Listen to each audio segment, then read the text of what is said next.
ओम साईं राम दोस्तों, शुभ साईं संध्या। दोस्तों, आज की वीडियो में कुछ मैं अलग चीज़ लेकर आई हूँ। आज की वीडियो में मैं आपके साथ कुछ इन्फॉर्मेशन शेयर करने वाली हूँ, जो मे बी आपके लिए यूज़फुल हो सकती है। आप में से बहुत से लोग ऐसे होंगे जिन्हें ये पता भी हो, बट कुछ लोग ऐसे हो सकते हैं जिन्हें ये पता ना भी हो। तो मैं इसलिए मुझे लगा कि मैं ये इन्फॉर्मेशन आप सबके साथ शेयर करूँ।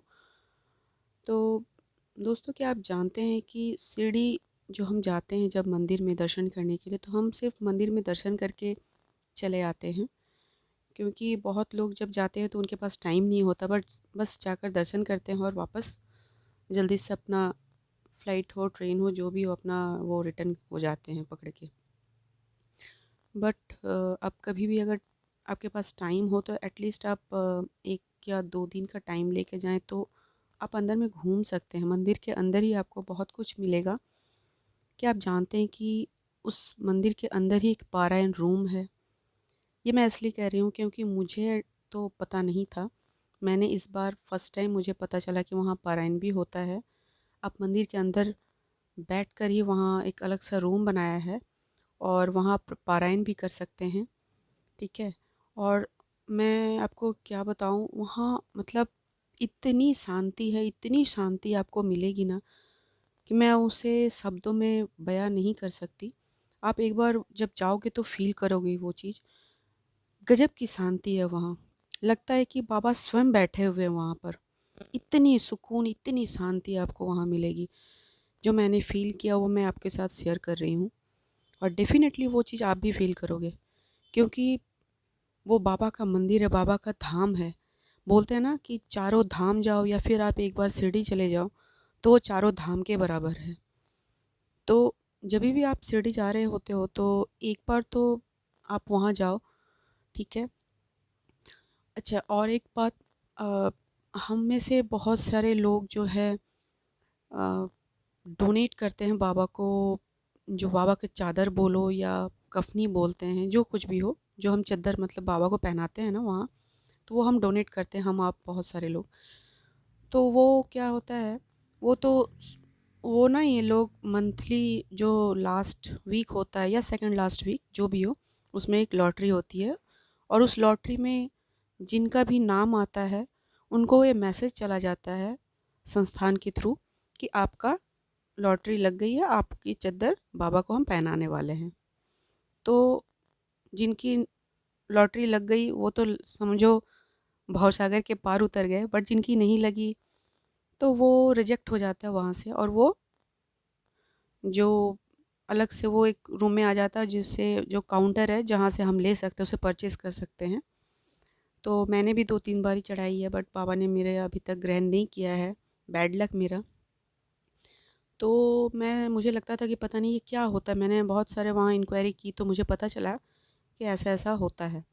तो क्या होता है कि फिर वो हम परचेज़ कर सकते हैं। तो वहाँ एक काउंटर है, एक रूम है, उसमें आप जाकर, जहाँ डोनेशन रूम है ना, अगर आपको नहीं पता होगा तो आप सिक्योरिटी पर्सन को पूछिएगा वहाँ कि डोनेशन रूम किधर है, वो आपको बता देंगे। और डोनेशन रूम में आप जाके डोनेट कर सकते हैं। आप मेडिकल पर्पस आप उसको डोनेट कर सकते हैं चाहे तो, या फिर आप फूलों के लिए डोनेट कर सकते हैं, खाने के लिए अन्नदान जिसे हम बोलते हैं वो कर सकते हैं। तो इस तरह के बहुत सारे ऑप्शंस आपके पास रहेंगे वहाँ और डोनेशन के लिए, तो आपको जिस किसी में भी आपका मन हो डोनेट करने का तो आप कर सकते हैं। और वहीं आप, बहुत सारे सिक्योरिटी पर्सन वहाँ पर भी होते हैं, तो आप उनसे भी पूछ सकते हैं कि हम बाबा की जो चद्दर जो रिजेक्ट हो जाते हैं वो मैं कहाँ से उसे परचेज़ कर सकती हूँ। तो आप, वो बता देंगे आपको। जस्ट उसके बगल, या फिर आप खुद भी जा सकते हैं, तो आपको पता चल ही जाएगा। उसके बगल में ही वो रूम है, तो आप, वो काउंटर है, तो वहाँ से आप परचेज़ कर सकते हैं। तो वहाँ क्या होता है कि वो बहुत ही कम दाम में उसे ट्रस्ट जो डिवोटीज़ हैं उनको दे दिया करते हैं। तो आप वहाँ से परचेज़ कर सकते हैं, बहुत ही रिज़नेबल एक रेट में आपको मिल जाएगा।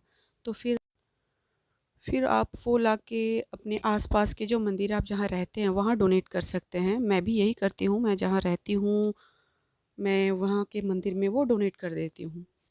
इसके बाद आपको बुक्स काउंटर भी मिलेंगे, तो जहाँ से आप बाबा के तरह तरह के बुक्स मिलते हैं वो ख़रीद सकते हैं।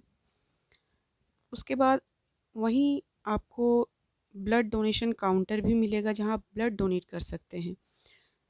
इसमें एक बेनिफिट ये है कि अगर आप ब्लड डोनेट करते हैं तो आपको बाबा के स्पेशल दर्शन होंगे, वीवीआईपी दर्शन मिलेंगे। आप डायरेक्टली बाबा के जाकर आपको स्पेशल दर्शन करवाया जाएगा। तो ये एक बहुत बड़ी अच्छी खबर है। बहुत कोई चाहते हैं कि वो स्पेशल दर्शन करे बाबा के, तो आप इसके थ्रू कर सकते हैं। तो आप इस ब्लड डोनेशन के थ्रू बाबा के स्पेशल दर्शन भी कर सकते हैं। इसके अलावा मंदिर प्रांगण में ही आपको टॉयलेट्स भी मिल जाएंगे, लेडीज़ और जेंट्स दोनों ही अवेलेबल है। संस्थान को इसके लिए मेरा बहुत बहुत धन्यवाद, क्योंकि अक्सर हम बच्चे को साथ में लेके जाते हैं तो हमें बहुत प्रॉब्लम फेस करना पड़ता है। इसके अलावा अगर आप बाबा की आरती में पार्टिसिपेट करना चाहते हैं या फिर अभिषेक करना चाहते हैं उनका, या फिर सत्यनारायण की पूजा करना चाहते हैं, तो उसके लिए आपको संस्थान की वेबसाइट पे जाना होगा। वेबसाइट पे जाके आपको वहाँ से पहले से बुकिंग करनी होगी। वहाँ जैसे जैसे ही आप वेबसाइट में जाएंगे तो आपको सारा कुछ डिटेल्स में मिल जाएगा देखने को। तो वहाँ से आप बुकिंग कर लीजिएगा और फिर आप उसमें पार्टिसिपेट कर सकते हैं आरती में। आपको बहुत अच्छा लगेगा, एक अलग फीलिंग्स होगी। मैंने मेरे बेटे की जन्मदिन पे अभिषेक किया था बाबा का और सत्यनारायण पूजा भी किया था।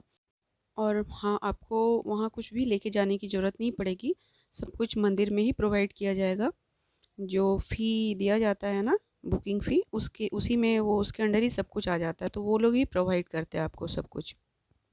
तो घर पे तो देखो वैसे हम करते ही हैं, तो वो भी बहुत अच्छा लगता है, फीलिंग्स वो भी बहुत अच्छा फ़ील करते हैं, अनुभूति बहुत अच्छी होती है, बहुत अच्छा लगता है। बट फिर भी अगर आप बाबा के पास जाते हो और बाबा के मंदिर में जब वो आप सत्यनारायण की पूजा करते हो या बाबा के अभिषेक करते हो, तो फिर तो वो एक अलग फीलिंग्स है, वो बिल्कुल हटके है। बहुत अच्छा लगता है, बहुत सुकून मिलता है, बिलीव मी बहुत सुकून मिलता है। आप ज़रूर करो अगर आप कभी जाते हो तो। अम, इसकी हार्डली बुकिंग फ़ी जो है वो 150-200 के करीब है, बहुत ज़्यादा नहीं है, तो आप इजीली इसको कोई भी बुक कर सकता है। तो आप एक बार ज़रूर कीजिएगा, मैं तो बोलूँगी आपको बहुत अच्छा लगेगा, आप बार-बार करोगे एक बार करने के बाद। क्योंकि और बाबा के आरती में भी जब आप जाओगे तो उसमें भी एक अलग फीलिंग्स होता है, जो हम लाइव फ़ोन पे देखते हैं या संस्थान की ऐप है वहाँ से हम जब उसको देखते हैं और जब उसी को हम सामने से बाबा को साक्षात देखते हैं वहाँ पर, तो दोनों में बहुत अंतर होता है।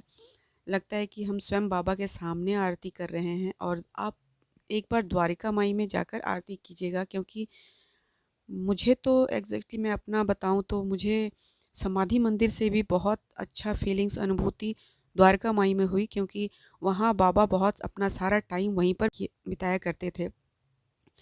तो मुझे लगा कि स्वयं बाबा वहीं पर विराजमान है और मैं बाबा की आरती कर रही हूँ। आप आँख बंद करके वो अनुभव कीजिएगा कि बाबा वहाँ बैठे हुए हैं और आप बाबा की आरती कर रहे हैं, तो बहुत अच्छा लगता है। मुझे द्वारका माई में स्पेशली बहुत अच्छा लगा। तो आप जाइएगा, वहाँ पर भी आपको बड़ा-सा टीवी लगा हुआ है, वहाँ पर आप वो सुन सकते हैं आरती को। बस इस वीडियो में इतना ही। तो दोस्तों, आई होप आपको वीडियो पसंद आई होगी। आज का वीडियो आपको कैसा लगा मुझे कमेंट्स में कमेंट करके ज़रूर बताएं, मुझे भी बहुत अच्छा लगेगा। और हाँ, अगर वीडियो अच्छी लगी तो एक लाइक ज़रूर कर दीजिएगा प्लीज़। धन्यवाद।